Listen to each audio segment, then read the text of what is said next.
Yes. So in today's lecture, we will be starting with something called as spermatogenesis. We have talked about spermatogenesis before, like spermatogenesis will take place inside a tubule called as seminiferous tubule. It is the structural and functional unit of testis. We all know this. हमको ये सबको पता है कि seminiferous tubule जो है वो क्या करने वाला है, स्पर्मेटोजेनेसिस करने वाला है. स्पर्मेटोजेनेसिस कौन से सेल्स में होगा गाइस? स्पर्मेटोजेनेसिस सेमिनिफेरस ट्यूब्यूल के कौन से सेल्स में होगा, किसी को याद है? यस, किसी को याद है? It is going to happen inside a cell called as germinal cell, because spermatogenesis जो है वो जर्माइनल सेल्स करवाते हैं. जर्माइनल सेल का नाम होता है स्पर्मेटोगोनियम. यस, स्पर्मेटोगोनियम के जो सेल्स रहेंगे वो क्या करेंगे, तुम्हारा स्पर्मेटोजेनेसिस करेंगे ना. ये जो स्पर्मेटोजेनेसिस है ये कब स्टार्ट होगा? स्पर्मेटोजेनेसिस मेल्स के अंदर स्टार्ट होगा on the onset of puberty. Puberty आने के बाद में ही स्पर्मेटोजेनेसिस स्टार्ट हो सकता है, नॉट अदरवाइज. Cool everyone? उससे पहले no spermatogenesis is happening. No spermatogenesis is happening because तब तक तुम्हारे हाइपोथैलेमस में से गोनाडोट्रोपिन रिलीजिंग हार्मोन रिलीज कर दिया नहीं जाएगा. यस, ऑनसेट ऑफ प्यूबर्टी के साथ में क्या हो जाएगा, hypothalamus will be releasing hormone called as GnRH. Hypothalamus एक ही हार्मोन रिलीज कर रहा है अब तक, GnRH. Now, what is this GnRH? GnRH stands for gonadotropin releasing hormone. Now, what is this gonadotropin releasing hormone going to do? Gonadotropin releasing hormone is going to stimulate the anterior part of the male pituitary gland. Yes, male का जो anterior part है, it is going to stimulate that part and it is going to release a hormone called as FSH. Now, what does this FSH stands for? FSH stands for follicle stimulating hormone. Guys, FSH is also present in female, FSH is also present in male, LH is also present in females, LH is also present in male. भले ही FSH और LHH दोनों भी present रहेगा mails और females में, उसका काम धंधा तुम्हारे मेल्स में कुछ और होगा, फीमेल्स में कुछ और होगा. अप्रोक्सीमेटली सिमिलर होगा बट कुछ और होगा. Is that clear? ना, ये जो FSH है जो तुम्हारे मेल के एंटीरियर पिट्यूटरी ग्लैंड में से निकला हुआ है, वो क्या करने वाला है, वो तुम्हारे टेस्टिस के सेमिनिफेरस ट्यूब्यूल्स में जाएगा और स्पर्मेटोजेनेसिस को इनिशिएट करेगा. Yes, it will initiate, it will trigger the spermatogenesis. अब ये जो स्पर्मेटोजेनेसिस होता है ये 3 फेजेस में होता है. सबसे पहला फेज जो है that is called as multiplication phase. I repeat, the सबसे पहला फेज जो होता है guys that is called as multiplication phase. Now we all know what is multiplication phase. Multiplication का मतलब होता है चीजें मल्टीप्लाई होना. ठीक है, मल्टीप्लिकेशन का मतलब होता है चीजें मल्टीप्लाई होना, ग्रो करना. यस, सो मल्टीप्लिकेशन फेज के बाद में आता है ग्रोथ फेज. मल्टीप्लिकेशन के बाद आता है ग्रोथ फेज, ग्रोथ फेज के बाद आता है मैच्योरेशन फेज. ये तीनों फेजेस जब एंड हो जाएंगे तब स्पर्मेटोजेनेसिस एंड हो जाएगी, स्पर्म बन के रेडी हो जाएंगे. एंड ऑफ द प्रोसेस में हमको क्या मिलने वाला है, स्पर्म मिलने वाला है. स्पर्म का दूसरा नाम है स्पर्मेटोजोआ. कंफ्यूज नहीं होना है, कंफ्यूज बिल्कुल भी नहीं होना है. स्पर्म का दूसरा नाम है spermatozoa. Cool everyone?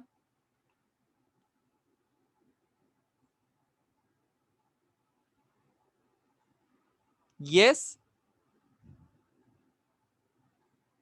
Okay, so क्या बोल रहा था मैं कि जो तुम्हारा स्पर्मेटोजेनेसिस है ये होता कहाँ पे है, स्पर्मेटोगोनियल सेल्स में. दैट इज, स्पर्मेटोगोनियल सेल्स का मतलब होता है कि ये ऐसे सेल्स जो उसके जर्म सेल्स की तरह एक्ट करेंगे. Yes, this are going to act like a germ cells. ना, जब स्पर्मेटोजेनेसिस होता है तो उसमें 3 फेजेस होते हैं. One is called as multiplication phase, one is called as growth phase, one is called as maturation phase. Now let's begin with something called as multiplication phase.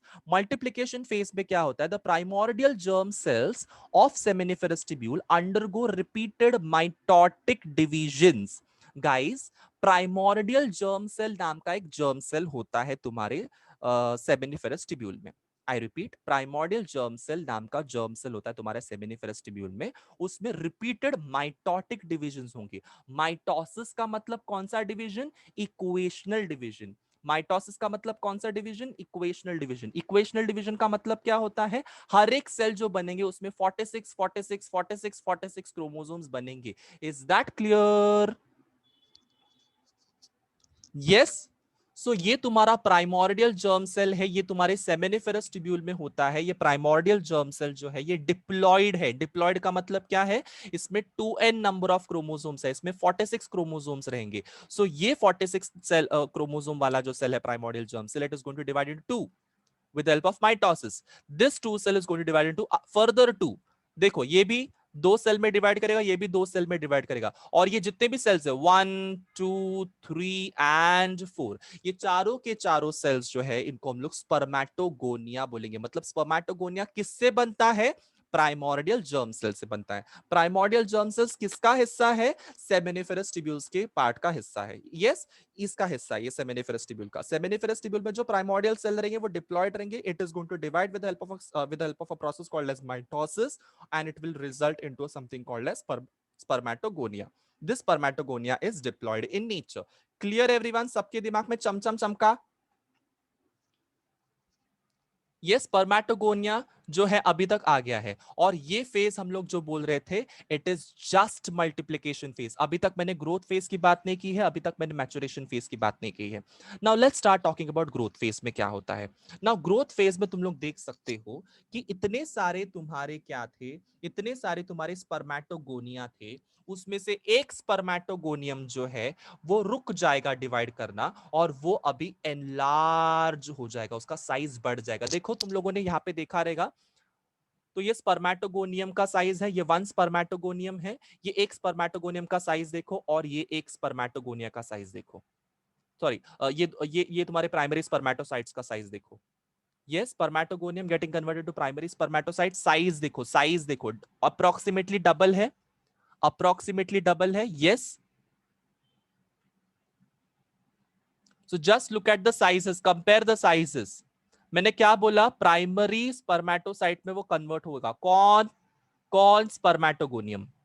ये spermatogonium था, it is going to convert into a primary spermatocyte. क्यों होगा ये conversion? Because ये growth phase में है। कौन growth phase में है? स्पर्मेटोगोनियम ग्रोथ फेज में है। क्या हो जाएगा उसके अंदर? इसमें न्यूट्रिएंट्स को अक्यूमुलेशन हो जाएगा, अक्यूमुलेशन ऑफ फूड। ठीक है, न्यूट्रिएंट्स इसमें अक्यूमुलेट हो जाएंगे तुम्हारे स्पर्मेटोगोनियम में, and this spermatogonium gets converted into something called as primary spermatocyte. जिसको जिसको समझ में आया ड्रॉप अ हार्ट। इसमें कोई डिवीजन नहीं है। स्पर्मेटोगोनियम से प्राइमरी स्पर्मेटोसाइट जो बनता है वो सिर्फ और सिर्फ न्यूट्रिएंट्स के अक्यूमुलेशन की वजह से हुआ। No division, no division, no division when it forms primary spermatocytes. Spermatogonium gets converted into primary spermatocytes. No division is happening. No division is happening. Just accumulation of food के वजह से हो रहा है। Clear? Done, done, done. Spermatogonium getting convert into primary spermatocyte just by accumulation of food. Spermatogonium के अंदर food का accumulation होगा, the size will increase because of the accumulation of food, and primary spermatocyte बन जाएगा। ये हो गई हमारी ग्रोथ फेज की कहानी खत्म। मैंने क्या कहा? सबसे पहले होगा मल्टीप्लीकेशन फेज। मल्टीप्लीकेशन फेज में क्या होता है? प्राइमोर्डियल जर्म सेल जो रहेगा वो डिवाइड कर करके क्या बनाएगा? स्पर्मेटोगोनिया बनाएगा। प्राइमोर्डियल सेल का नंबर क्या रहता है? Complementation of the chromosome 2n होता है, डिप्लॉयड नेचर का होता है। स्पर्मेटोगोनिया भी डिप्लॉयड होता है, बिकॉज ये जो भी प्रोसेस में प्राइमोर्डियल जर्म सेल स्पर्मेटोगोनियम बनाएंगे वो माइटोसिस से डिवाइड करेंगे, वो एक प्रोसेस से डिवाइड करेंगे जिसका नाम है माइटोसिस। माइटोसिस होने के बाद में स्पर्मेटोगोनियम बनने के बाद में उसमें से एक स्पर्मेटोगोनियम जो है वो आगे जाके इंक्रीज हो जाएगा साइज में, क्योंकि प्राइमरी स्पर्मेटोसाइट्स बनना है। स्पर्मेटोगोनियम के अंदर फूड का अक्यूमुलेशन होगा, न्यूट्रिएंट्स का अक्यूमुलेशन होगा, and it will convert into something called as primary spermatocyte. Done? Done? समझा? सबको सबको समझा? Yes. Now, once the primary spermatocyte is achieved, हमको मिल गया primary spermatocyte. The next phase, the next and the last phase is called as maturation phase. I repeat, the next and the last phase is called as maturation phase. Guys, listen to me. First phase is called as multiplication phase. Second phase is called as growth phase, and the last phase is called as maturation phase. इसमें, इसी phase में, maturation phase में ही actual में meiosis होता है। Guys, maturation phase में meiosis होता है। अब तक जो फेज चल रहे थे उसमें माइटोसिस हुआ था, उसमें भी माइटोसिस किस में हुआ था? सिर्फ मल्टीप्लिकेशन फेज में हुआ था। ग्रोथ फेज में there is no mitosis, no meiosis. There is no mitosis, no meiosis, सिर्फ अक्यूमुलेशन होके वो साइज बढ़ रहा है ग्रोथ फेज में। एंड मैचुरेशन फेज में क्या होगा? मियोसिस होगा। Meiosis 1 and meiosis 2। हमको पता है मियोसिस जो है वो दो फेजेस में डिवाइड किया है, दो मेजर फेजेस में डिवाइड किया है। One is called as meiosis 1 and the second one is called as meiosis 2। Now let's try and understand कि ये मियोसिस 1 में क्या होता है, मियोसिस 2 में क्या होता है। Yes everyone, are you all with me? Are you all with मी?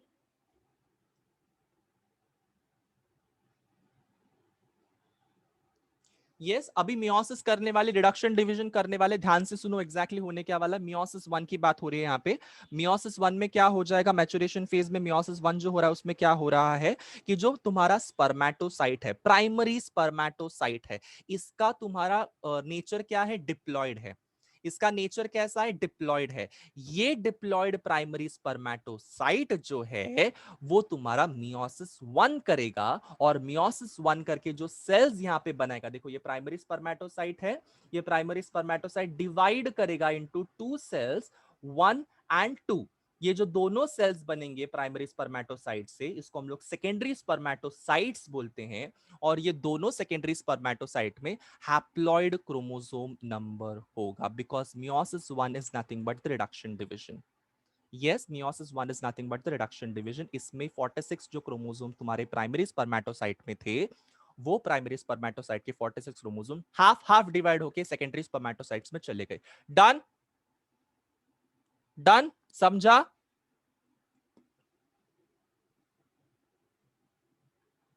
समझा है बच्चे लोग? सो मैंने कहा प्राइमरी स्पर्मेटोसाइट में 46 नंबर ऑफ क्रोमोसोम्स थे, वो अब डिवाइड कर दिए, और वो बचा वो क्या कर दिए, हाफ हाफ डिवाइड करके किस में चले गए, सेकेंडरी स्पर्मेटोसाइट में चले गए। 23 एक सेकेंडरी स्पर्मेटोसाइट में चला गया, 23 दूसरे सेकेंडरी स्पर्मेटोसाइट में चला गया। ये भी एक सेकेंडरी स्पर्मेटोसाइट है, ये भी एक सेकेंडरी स्पर्मेटोसाइट है। बना किससे है, ये प्राइमरी स्पर्मेटोसाइट से बना हुआ है। Primary spermatocyte is nothing but what, diploid. ये डिवाइड करेगा और बन जाएगा half half, that is called as secondary spermatocytes. Done everyone, meiosis 1 complete, meiosis 1 complete. Next is called as meiosis 2। ये नेक्स्ट प्रोसेस कौन सी है, मियोसिस 2। मियोसिस 2 अब किसकी होगी, मियोसिस 2 होने वाली है सेकेंडरी स्पर्मेटोसाइट की। मियोसिस 2 किसकी होने वाली है, सेकेंडरी स्पर्मेटोसाइट की। Now this secondary spermatocyte will undergo a process called as meiosis 2। हम सबको पता है गाइस, हम सबने सेल डिवीजन के चैप्टर में पढ़ा हुआ है कि मियोसिस 2 जो रहता है वो एग्जैक्टली माइटोसिस का ही छोटा भाई है। यस मियोसिस जो है वो माइटोसिस की तरह ही काम करेगा। It is not going to divide the cell further into half. Yes half half नहीं करेगा क्रोमोसोम का नंबर, हाफ हाफ नहीं करेगा क्रोमोसोम का नंबर। वो क्या करेगा, इक्वल इक्वल डिस्ट्रीब्यूट करेगा, इक्वल इक्वल डिस्ट्रीब्यूट करेगा। मतलब एग्जैक्टली मैं क्या बोलना चाहता हूं, मतलब एग्जैक्टली मैं क्या बोलना चाहता हूं, इसके अंदर क्रोमोसोम का नंबर है 23, 23। तो इसके बच्चों में भी क्रोमोसोम का नंबर कितना रहेगा, 23। इसमें भी कितना रहेगा, 23। डन। तो ये 23 क्यों मेंटेन कर दिया गया, बिकॉज मियोसिस 2 हो रहा है। Meiosis 2 is nothing but what, it is just like mitosis, it is just like mitosis. Done everyone. So ये भी तुम्हारा सेकेंडरी स्पर्मेटोसाइट में कितना क्रोमोसोम था, 23, 23। इसके बच्चे जो बन रहे हैं इसमें भी कितना बनेगा, 23 क्रोमोसोम्स एंड 23 क्रोमोसोम्स। सबको समझ में आ रहा है या दिमाग के ऊपर से जा रहा है, जल्दी से जल्दी बताओ, यस और no. So secondary spermatocyte is containing 23 chromosomes. Yes, 23 chromosome. ये secondary spermatocyte आगे जाके spermatids बनाएगा। Guys, secondary spermatocyte is getting converted into something called as spermatids. It is getting developed into something called as spermatids. Secondary spermatocytes divide into certain structures called as spermatids. ये spermatids में 23 chromosome ही है, 23 chromosome ही है। Yes or no?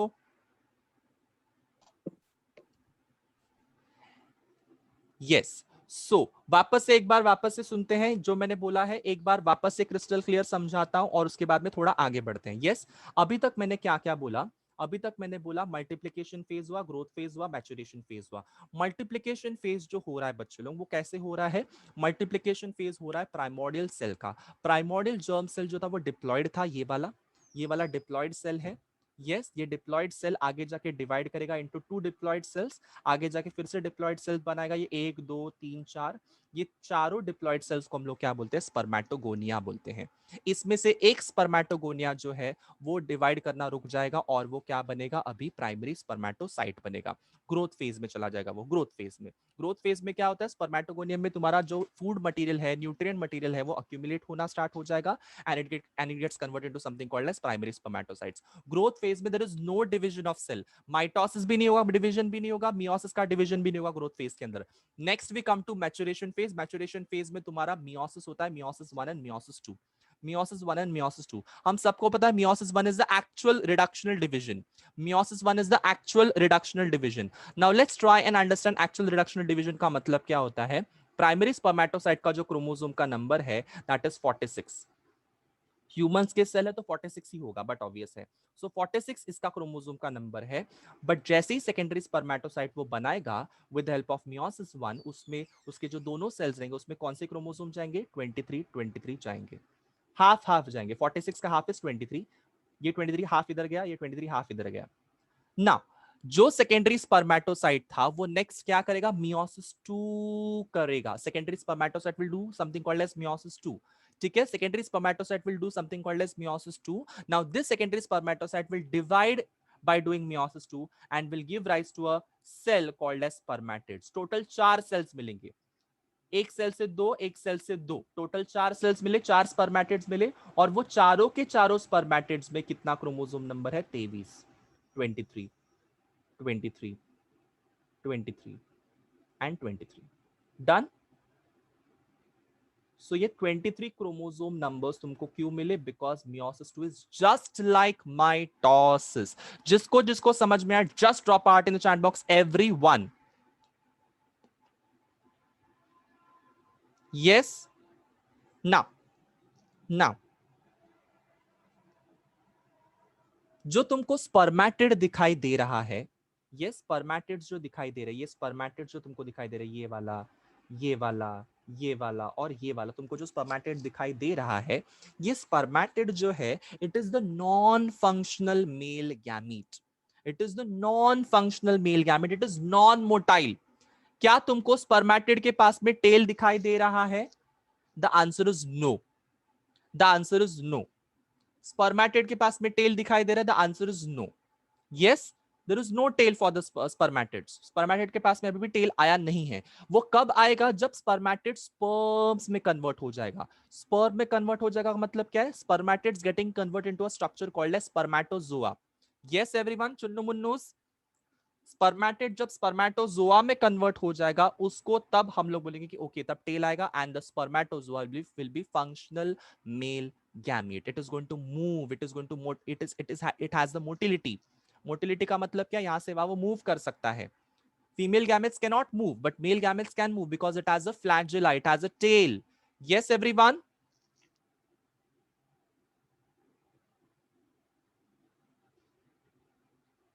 समझा? तो अब तक क्या बोला मैंने? अब तक मैंने बोला कि तुम्हारा स्पर्मेटिड्स बने हुए हैं. ये स्पर्मेटिड्स जो है वो मूव नहीं कर सकते हैं बिकॉज इनमें कोई टेल वेल नहीं है. स्पर्मेटिड्स के पास में कोई टेल वेल नहीं है.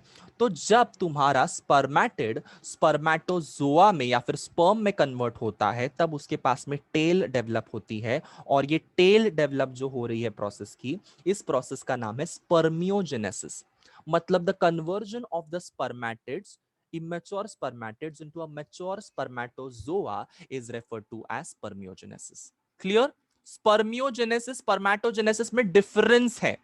स्पर्मियोजेनेसिस स्पर्मेटोजेनेसिस में डिफरेंस है. स्पर्मेटोजेनेसिस में तुम्हारा multiplication phase, growth phase, maturation phase आता है.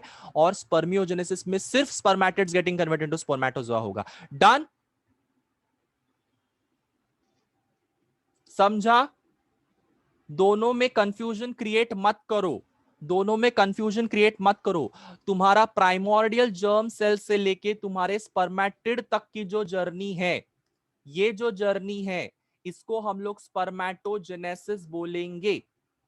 और जो तुम्हारी स्पर्मेटिड से लेके स्पर्मेटोजोआ तक की जर्नी है, इतनी छोटी सी जर्नी जो है उसको ही हम लोग स्पर्मियोजेनेसिस बोलेंगे. स्पर्मियोजेनेसिस का एक्चुअल मतलब क्या होता है? स्पर्मेटिड्स जो रहते हैं उसके अंदर टेल डेवलप हो जाती है. और वो टेल जब आ जाएगी तब हम लोग उसको स्पर्मेटिड्स ना बोलते, उसको हम लोग स्पर्मेटोजोआ बोलेंगे या स्पर्म बोलेंगे. डन. इस प्रोसेस का नाम है स्पर्मियोजेनेसिस. स्पर्मेटिड से स्पर्मेटोजोआ बनना मतलब स्पर्मियोजेनेसिस. Done done done.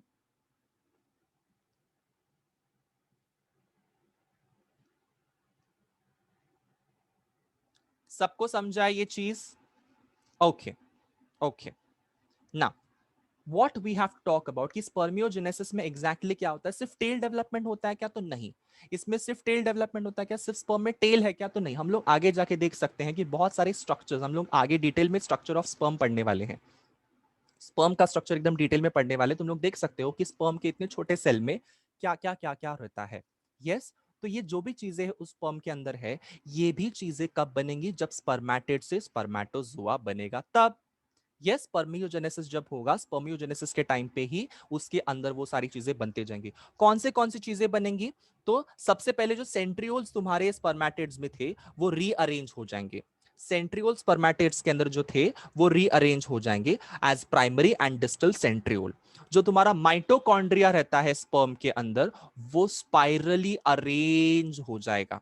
ये स्पाइरली अरेंज हो जाएगा। ये क्या हो रहा है ये हम लोग बाद में डिस्कस कर सकते हैं, बट अभी हाल फिलहाल मैं तुमको एक जिस्ट दे रहा हूं, एक जिस्ट दे रहा हूं, एक फील दे रहा हूं कि आगे जाके तुमको स्पर्म में पढ़ना क्या है। स्पर्म के अंदर तुम्हारे सेंट्रियोल्स होंगे, दो सेंट्रियोल्स होंगे, one is called as proximal centriole, one is called as distal centriole. Proximal और डिस्टल सेंट्रियोल अपने आप को अरेंज कर लेंगे स्पर्म के नेक के अंदर, और उसके बाद में जो माइटोकॉन्ड्रिया रहेगा, ये माइटोकॉन्ड्रिया तुम्हारी मिडिल पीस में क्या हो जाएगा, अरेंज हो जाएगा स्पाइरली। ये सारी की सारी प्रोसेस जो है वो किस में हो रही है, स्पर्मियोजेनेसिस में हो रही है, स्पर्मेटोजेनेसिस के हिस्से में हो रही है। Is that clear? स्पर्मेटोजेनेसिस का छोटा सा हिस्सा, that is called as spermiogenesis, छोटा सा हिस्सा। डन? समझा? स्पर्मियोजेनेसिस में सिर्फ टेल डेवलपमेंट नहीं हो रहा है, स्पर्मियोजेनेसिस में तुम्हारा माइटोकॉन्ड्रिया भी स्पाइरली अरेंज हो जाएगा और प्रॉक्सिमल और डिस्टल सेंट्रियोल भी अरेंज हो जाएगा। Yes everyone understood? Drop heart.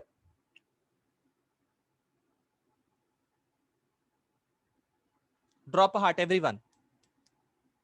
Yes ना, इसके बाद में एक स्ट्रक्चर रहेगा, एक स्ट्रक्चर जिसका नाम है एक्रोसोम, जिसका नाम है एक्रोसोम। ये एक्रोसोम जो रहता है, ये तुम्हारे स्पर्म के हेड के अंदर बनेगा। ये तुम लोग को जो ऑरेंज कलर का दिखाई दे रहा है, this structure, this is the acrosome. ये एक्रोसोम किस में बनने वाला है, तुम्हारे स्पर्म के हेड में बनने वाला है। ये एक्रोसोम कहां पे बनता है, स्पर्म के हेड में बनता है। ये एक्रोसोम किस स्ट्रक्चर से बनता है, गोल्जी कॉम्प्लेक्स के वजह से बनता है। Acrosome is a structure which is formed by the fusion of Golgi complex. Clear? Done? समझा?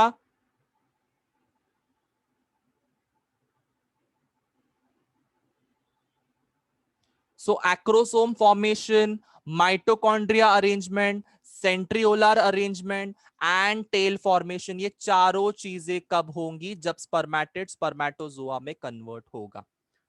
क्या क्या बोला मैंने, कौन से चीजें होने वाली है स्पर्मेटिड से स्पर्मेटोजोआ जब बनेगा तब? Acrosome formation from Golgi apparatus. Yes, acrosome formation from Golgi apparatus. Second is proximal and distal centriole gets arranged inside the neck of the sperm. Then third is called as mitochondria getting spirally arranged inside the middle piece of the sperm, and the tail formation will takes place inside the sperm during spermiogenesis. Done? Understood everyone? चार चार चीजें हो रही है spermatid से spermatozoa जब बनता है तब।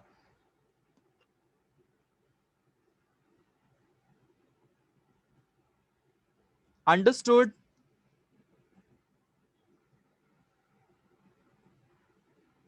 Now let's move on to the structure of the sperm. Let's move on to the structure of the sperm. Everyone listen to me. Structure of sperm के बारे में डिस्कस कर रहे हैं हम लोग, बहुत डिटेल में डिस्कशन होगा, ध्यान से सुनो। ये तुम्हारे सामने जो डायग्राम है यहाँ पे, ये वाला, it is your text book का डायग्राम। यस एग्जैक्टली, मैंने टेक्स्ट बुक का डायग्राम यहाँ पे कॉपी पेस्ट किया हुआ है। तुम लोग को यहाँ पे जो दिखाई दे रहा है, इट इज इंटरनेट वाला डायग्राम। मैंने इंटरनेट का डायग्राम क्यों लिया हुआ है, बिकॉज तुम्हारे टेक्स्ट बुक के डायग्राम में प्रॉक्सिमल और डिस्टल सेंट्रियोल क्लियरली नहीं दिखते हैं।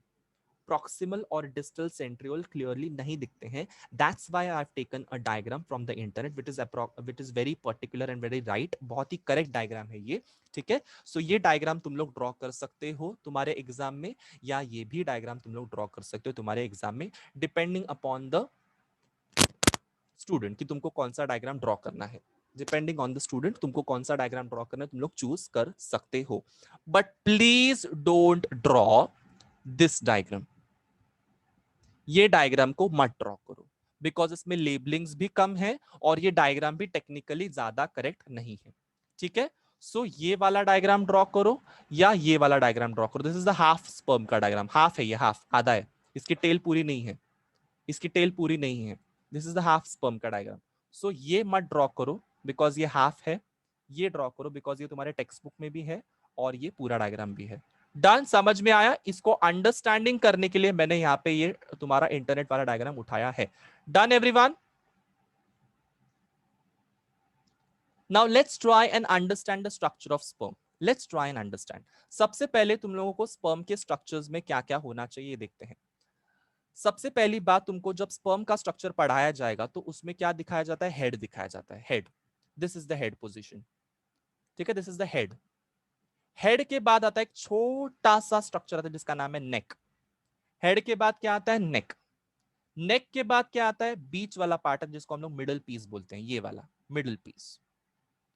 मिडल पीस के बाद में क्या आता है? एक लंबा सा स्ट्रक्चर आता है, that is called as tail. एक लंबा सा स्ट्रक्चर है, that is called as tell.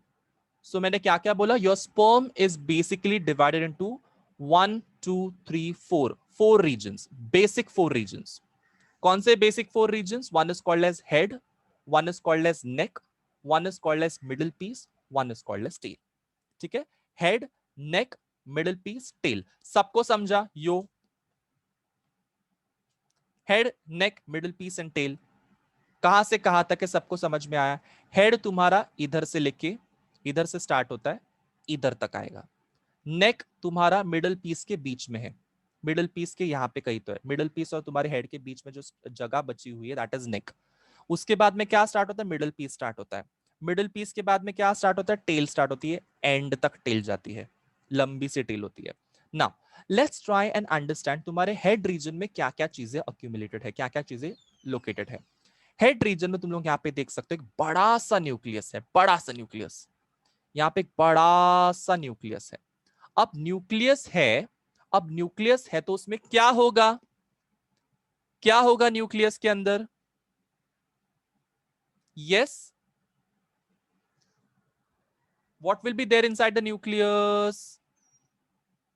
Absolutely clear, it is chromosome या डीएनए होगा। कितना क्रोमोसोम होगा, कोई मुझे बता सकता है? जेनेटिक मटेरियल क्रोमोसोम कितना होगा? Very very good, it will be 23 chromosomes. हम एक स्पर्म की बात कर रहे हैं, एक स्पर्म की बात कर रहे हैं, तो 23 क्रोमोसोम्स होंगे। कितने क्रोमोसोम्स होंगे? 23 क्रोमोसोम्स होंगे। Everyone understood this? ठीक है, now let's try and understand कि न्यूक्लियस के ऊपर जो कैप जैसा स्ट्रक्चर है वो क्या है। न्यूक्लियस के ऊपर जो कैप जैसा स्ट्रक्चर है इसका नाम है एक्रोसोम। आई रिपीट, न्यूक्लियस के ऊपर कैप जैसा स्ट्रक्चर जो that is called as acrosome. ठीक है, इसका फंक्शन वंक्शन हम बाद में पढ़ेंगे, बट इतना पहले समझो कि किसका पोजीशन किधर किधर है।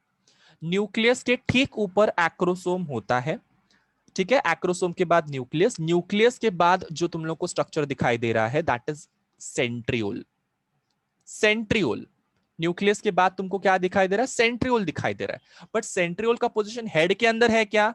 The answer is no. Centriole का पोजीशन होता है नेक के अंदर। स्पर्म का जो छोटा सा शॉर्ट नेक होता है, ठीक है, इनडिस्टिंग्विशेबल नेक होता है, छोटा सा नेक होता है, उस नेक के अंदर तुमको क्या दिखाई देगा? डिस्टल और प्रॉक्सिमल सेंट्रियोल। अब प्रॉक्सिमल और डिस्टल का मतलब क्या है? प्रॉक्सिमल का मतलब होता है आगे वाला, प्रॉक्सिमल का मतलब होता है आगे वाला, और डिस्टल का मतलब क्या है? पीछे वाला। मतलब सबसे पहला सेंट्रियोल कौन सा रहेगा? प्रॉक्सिमल सेंट्रियोल रहेगा, फर्स्ट वाला। यस, उसके बाद कौन सा सेंट्रियोल रहेगा? डिस्टल सेंट्रियोल रहेगा। फंक्शन हम बाद में बात करते हैं, पहले स्ट्रक्चर्स को समझते हैं। Is that clear?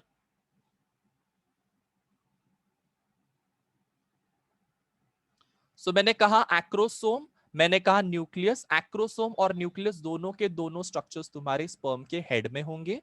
मैंने कहा प्रॉक्सिमल सेंट्रियोल, मैंने कहा डिस्टल सेंट्रियोल, दोनों के दोनों स्ट्रक्चर्स तुम्हारे neck region of the sperm में होंगे। ठीक है, फिर तुमको बताना है मिडल पीस में क्या है। मिडल पीस में तुम लोग यहां पे देख सकते हो कैसे स्पाइरली अरेंज्ड है, यहां पे भी तुम लोग देख सकते हो, इस डायग्राम में भी तुम लोग ऑब्जर्व कर सकते हो कैसे spirally arranged mitochondria. Can you all see the spirally arranged mitochondria? Yes, this is a spirally arranged mitochondria. यहां पे भी तुम लोग देख सकते हो, यहां पे भी this is the spirally arranged mitochondria, spirally arranged. Can you all see the spirally arranged mitochondria in the middle piece? Everyone, each one of you? Yes. ये स्पाइरली अरेंज्ड माइटोकॉन्ड्रिया को हम लोग बोलते हैं नेबनकर्न। स्पाइरली अरेंज्ड माइटोकॉन्ड्रिया को हम लोग बोलते हैं नेबनकर्न। लिखो, एमसीक्यू है ये, एमसीक्यू। नेबनकर्न का स्पेलिंग है NEBENKERN। स्पाइरली अरेंज्ड माइटोकॉन्ड्रिया को हम लोग बोलते हैं नेबनकर्न। NEBENKERN। Done.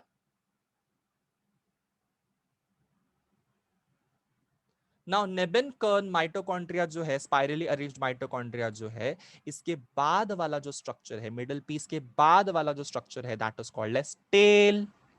Yes, this is called as tail. Tail में तुम लोग देख सकते हो, टेल में तुम लोग देख सकते हो कि यहां पे एक पीस है, that is called as principal piece. This is principal piece. यहां से लेके पूरा ये जो पीस है, ये जो पूरा पीस है, दैट इज प्रिंसिपल पीस। देखो मैं कहां तक बना रहा हूं, मैं कहां तक बना रहा हूं, यहां तक ही बना रहा हूं। और यहां पे तुमको एक पतली सी लाइन दिखाई दे रही है। I draw it with another colour, let's use green colour. यहां पे तुमको एक पतली सी लाइन दिखाई दे रही है, ये वाली पतली सी लाइन। ये पतली सी लाइन तुमको जो दिखाई दे रही है, that is the end piece. That is the end piece. Now principal piece और एंड पीस में क्या डिफरेंस है? एंड पीस के पास में there is no plasma membrane. There is no plasma membrane guys. Sperm is a cell. Sperm एक cell है, तो स्पर्म के सेल में उसकी बाउंड्री तो होनी चाहिए, दैट इज सेल मेम्ब्रेन तो होना ही चाहिए। यस और नो? स्पर्म के पास में, स्पर्म की बाउंड्री, स्पर्म का सेल मेम्ब्रेन तो होना ही चाहिए। Chunnu Munnu, are you understanding?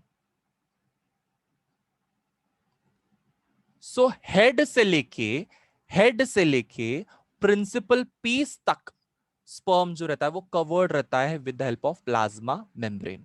Yes, plasma membrane से कवर्ड रहता है हेड से लेके तुम्हारे प्रिंसिपल पीस तक। ठीक है, हेड से लेके प्रिंसिपल पीस तक प्लाज्मा मेम्ब्रेन होती है। बट सिर्फ प्लाज्मा मेम्ब्रेन कहां पे नहीं होती है? एंड पीस के पास में। तो जहां जिस एरिया में प्लाज्मा मेम्ब्रेन गायब है, ठीक है, उस एरिया को हम लोग एंड पीस बोलते हैं। एमसीक्यू में पूछा जा सकता है। समझा? समझाए सबको? मैंने तुम लोग को क्या क्या बताया? मैंने तुम लोग को बताया हेड होता है स्पर्म के पास में, नेक होता है, मिडिल पीस होता है, एंड तुम्हारा टेल होता है। ये सब कुछ जो स्ट्रक्चर्स है, इसके अंदर क्या क्या होता है? हेड के अंदर एक्रोसोम होता है, न्यूक्लियस होता है। नेक के अंदर प्रॉक्सिमल और डिस्टल सेंट्रियोल होते हैं। जो तुम्हारा मिडिल पीस होता है, that is comprised of nebenkern, that is mitochondrial turn, spirally arranged होते हैं माइटोकॉन्ड्रिया, जिसको हम लोग नेबेनकर्न बोलते हैं। जो टेल होती है, इसके दो हिस्से होते हैं, one is called as principal piece, one is called as end piece. Principal piece मतलब एक्चुअल में वो तुम्हारा टेल जो रहती है वो तुम्हारी स्पर्म को आगे मूव करने में मदद करती है। एंड पीस जो रहता है, एंड पीस के यहाँ पे there is no no no plasma membrane. There is no plasma membrane. Done?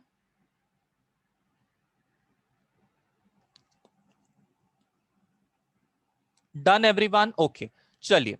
अभी हम इसको डिटेल में पढ़ते हैं कि क्या क्या होता है, कौन से स्ट्रक्चर का कौन सा फंक्शन है। यस, कौन से स्ट्रक्चर का कौन सा फंक्शन है। जैसे कि मैंने कहा, head is the Oval structure. Head कैसा है? ओवल शेप का होता है, और उसमें एक हैप्लॉइड न्यूक्लियस होता है। हेड के अंदर क्या रहता है? हैप्लॉइड न्यूक्लियस होता है। हैप्लॉइड न्यूक्लियस मतलब इसके अंदर क्रोमोसोम का नंबर 23 होता है। देन जो तुम लोग को ऊपर कैप लाइक स्ट्रक्चर दिखाई दे रहा है, इसको हम लोग एक्रोसोम बोलते हैं। अब मैंने लास्ट स्लाइड में तुम लोग को बताया था कि जो एक्रोसोम होता है वो किससे बनता है? It is formed with the help of Golgi body. Golgi body तुम्हारा एक सेल ऑर्गेनल है। Yes, it is a cell organelle. Cell organelle Golgi body की वजह से क्या बन रहा है? एक्रोसोम बनता है। MCQ question. एक्रोसोम किस वजह से बनता है? एक्रोसोम बनता है तुम्हारे गोल्जी बॉडी के वजह से। गोल्जी बॉडी या गोल्जी अपैरेटस, कुछ भी बोलो। जो तुम्हारा गोल्जी बॉडी से एक्रोसोम बना हुआ है, इसके अंदर क्या रहेगा? इसके अंदर रहेंगे हाइड्रोलाइटिक एंजाइम्स। गाइस ध्यान से सुनो, तुम्हारा जो एक्रोसोम है इसके अंदर रहते हैं हाइड्रोलाइटिक एंजाइम्स। ना what are these hydrolytic enzymes? तो तुम लोग सबको पता है, जो तुम्हारा सेकेंडरी oocyte रहता है उसके ऊपर लेयर्स रहते हैं, राइट? उसके ऊपर लेयर्स रहते हैं, यस और नो? सेकेंडरी oocyte के ऊपर लेयर्स रहते हैं, यस और नो? सेकेंडरी oocyte के ऊपर लेयर है जोना पेल्यूसिडा, कोरोना रेडिएटा, ये लेयर सुना है ना तुम लोगों ने? सो ये जो लेयर्स हैं, इसको जब डिसॉल्व करेंगे, जब डिसॉल्व करेंगे तभी तो स्पर्म का न्यूक्लियस तुम्हारे ओवम के न्यूक्लियस के साथ में फ्यूज कर पाएगा, फर्टिलाइजेशन कर पाएगा। जब तक हम ये लेयर को फोड़ नहीं देते, जब तक हम इन लेयर को टेयर नहीं कर देते, जब तक हम इन लेयर को डिस्ट्रॉय नहीं कर देते, क्या तुम्हारे स्पर्म का न्यूक्लियस तुम्हारे ओवम के न्यूक्लियस के साथ में फ्यूज कर पाएगा? The answer is no. The answer is no. So what will happen? So what will happen कि एक्रोसोम के अंदर जो हाइड्रोलाइटिक एंजाइम्स रहते हैं वो तुम्हारे ओवम के ऊपर के लेयर्स को तोड़ने में मदद करते हैं, डिस्ट्रॉय करने में मदद करते हैं। Is that clear? Hydrolytic enzymes present inside the acrosome is going to destroy the layers present on the secondary oocyte or the ovum. Done? Now ये जो सेकेंडरी oocyte के ऊपर का जो लेयर है, इसको डाइजेस्ट करने के लिए कौन से एंजाइम तुम्हारे एक्रोसोम में होंगे? Hydrolytic enzymes. But hydrolytic enzymes कितने कितने प्रकार के हैं? The first hydrolytic enzyme is called as hyaluronidase. Hyaluronidase, hyaluronidase का स्पेलिंग क्या है? HYALURONIDASE, HYALURONIDASE, hyaluronidase. हाइलुरोनिडेज जो है उसके साथ साथ इसमें प्रोटियोलाइटिक एंजाइम्स भी होती है। प्रोटियोलाइटिक एंजाइम्स का मतलब क्या होता है? जो प्रोटीन का डाइजेशन करते हैं। फिर उसके साथ साथ जोना लाइसिन्स नाम के भी एंजाइम्स रहते हैं, ठीक है? और कोरोना पेनिट्रेटिंग एंजाइम्स होते हैं। कितने कितने एंजाइम्स के नाम लिए मैंने? Hyaluronidase, proteolytic enzyme, zona lysin and penetrating enzyme. ये चारों के चारों एंजाइम तुम्हारे एक्रोसोम के अंदर होते हैं और ये चारों के चारों एंजाइम हाइड्रोलाइटिक एंजाइम्स है। मैंने कहा हाइड्रोलाइटिक एंजाइम्स मतलब पानी के प्रेजेंस में चीजों को तोड़ने वाले enzyme. Done?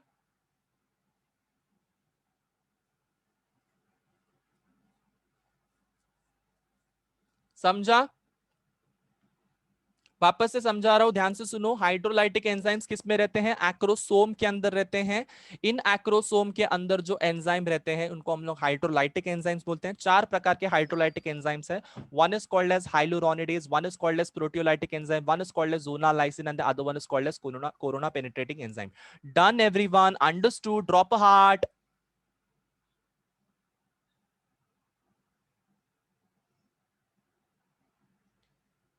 Now, the next enzyme which you can see over here, sorry, the next part, not the next enzyme, very sorry. The next part which you can see over here is called as the neck. Is called as the neck. The neck has two parts. One is called as proximal centriole, one is called as distal centriole. अब proximal centriole और distal centriole का काम धंधा क्या है? proximal centriole जो है वो तुम्हारे ओवम के अंदर घुसेगा, सेकेंडरी oocyte के अंदर घुसेगा। जब तुम्हारा स्पर्म का हेड तुम्हारे ओवम के अंदर घुसने की कोशिश करेगा तो तुम्हारा प्रॉक्सिमल सेंट्रियोल का पार्ट भी घुसेगा, प्रॉक्सिमल सेंट्रियोल का पार्ट भी घुसेगा। और ये प्रॉक्सिमल सेंट्रियोल का पार्ट जो है वो तुम्हारे सेकेंडरी oocyte में सेंट्रियोल बनाने का काम करेगा, सॉरी स्पिंडल अपैरेटस बनाने का काम करेगा, स्पिंडल अपैरेटस बनाने का काम करेगा। तुम्हारे सेकेंडरी oocyte के अंदर there is no centriole, secondary oocyte में सेंट्रियोल नहीं होता है, सेकेंडरी oocyte में सेंट्रियोल नहीं होता है। तो सेंट्रियोल का कंट्रीब्यूशन करता कौन है सेकेंडरी oocyte में? Proximal centriole. डन? और हम सबको पता है सेंट्रियोल का काम धंधा क्या रहता है? स्पिंडल फाइबर्स को बनाओ। स्पिंडल फाइबर्स क्यों रहते हैं? ताकि उसमें सेल डिवीजन हो सके, क्रोमोसोम सेपरेट हो सके। डन? Everyone understood? क्या बोला मैंने? प्रॉक्सिमल सेंट्रियोल जो रहता है वो तुम्हारे नेक रीजन में होगा। ये नेक रीजन वाला प्रॉक्सिमल सेंट्रियोल किस में एंटर करने वाला है? सेकेंडरी oocyte में एंटर करेगा। Once the secondary oocyte receives the proximal centriole, it will divide and redivide and divide and redivide. तो ये डिवाइड एंड रीडिवाइड क्यों कर सकता है? Because proximal centriole is going to form something called as spindle fibres. तुम्हारे ovum के पास में सेकेंडरी oocyte में there is no centriole, secondary oocyte को या ओवम को सेंट्रियोल कंट्रीब्यूट करने का काम प्रॉक्सिमल सेंट्रियोल करता है, स्पर्म करता है। डन डना डन।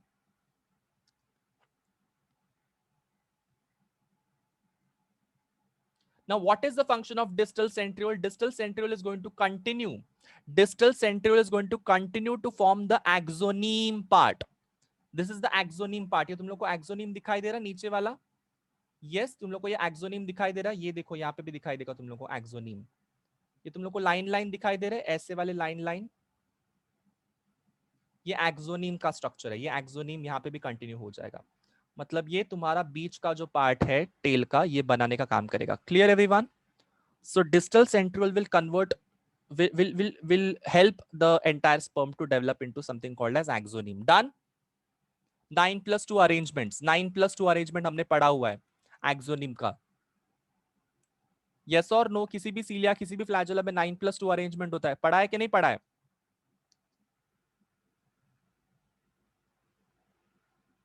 याद आ रहा है मेरा जो पार्ट सिखाया था मैंने, सेल ऑर्गेनल वाला किस्सा, उसमें भी एक्सोनिम पढ़ा था हमने। तो एक्सोनिम का क्या काम धंधा रहता है? एक्सोनिम का काम धंधा, अगर एक्सोनिम घूमेंगे तभी तुम्हारी टेल मूव होगी। मतलब axoneme is the structural and functional unit of the tail. Yes और नो? सो जब एक्सोनिम मूव करेंगे तभी तो वो टेल मूव हो जाएगी, अपने आप से थोड़ी टेल मूव होती है। डन, समझा? सो एक्सोनिम बनाने का काम कौन कर रहा है? Distal centriole. 9 पेरिफेरी की तरफ होते हैं और 2 towards the centre. Very good Gupta siblings. चलिए आगे बढ़ते हैं। The next part is called as middle piece. Middle piece में 10 से लेके 14 टर्न्स होते हैं तुम्हारे माइटोकॉन्ड्रिया से। कितने टर्न्स रहते हैं? माइटोकॉन्ड्रिया कितने बार टर्न करता है अपने आप को स्पाइरली? 10 से लेके 14 बार, 10 to 14 टाइम्स स्पाइरली टर्न करता है। और क्या बनाता है? माइटोकॉन्ड्रिया का नेबनकर्न बनाता है। Nebenkern, NEBER, sorry NEBENKERN। Yes, NEBENKERN, nebenkern. Done, समझा? Now why this mitochondria is essential? जो स्पर्म को एनर्जी मिलती है, एटीपी जो मिलते हैं, वो इसी तो माइटोकॉन्ड्रिया में से आते हैं। वो इसी माइटोकॉन्ड्रिया में से आते हैं। समझा? स्पर्म की जो टेल है, टेल में जो मूवमेंट है, वो टेल की जो मूवमेंट है वो किस वजह से आ रही है? एनर्जी किस वजह से आ रही है? माइटोकॉन्ड्रिया की वजह से आ रही है। माइटोकॉन्ड्रिया मिडिल पीस में आता है। मिडिल पीस में 10 से लेके 14 टर्न्स तुम्हारे माइटोकॉन्ड्रिया कराएगा और उसको नेबनकर्न बोलेंगे। Done everyone, drop heart.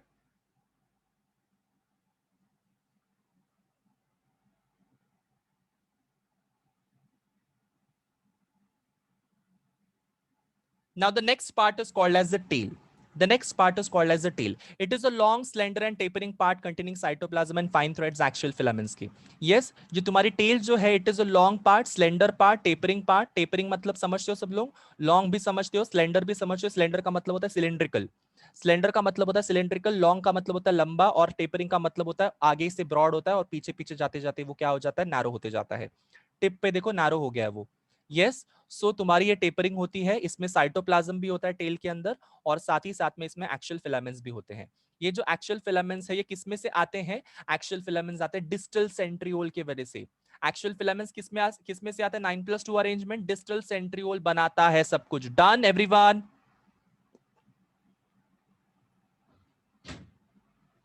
Axial filaments exonym का किसके वजह से आ रहे हैं? डिस्टल सेंट्रियोल की वजह से आ रहे हैं। And the last part you can see over here कि जो तुम्हारा प्लाज्मा मेम्ब्रेन है ये तुम्हारे पूरे स्पर्म के ऊपर रहता है, सिर्फ और सिर्फ तुम्हारे इधर नहीं रहता है, सिर्फ और सिर्फ तुम्हारे एंड पीस पे नहीं रहता है। End piece, end part is without the side, without the plasma membrane. Done everyone? समझा? समझाए सबको? सो गाइस इसी के साथ में हम लोगों ने पूरा स्पर्म का स्ट्रक्चर पढ़ लिया है। यस,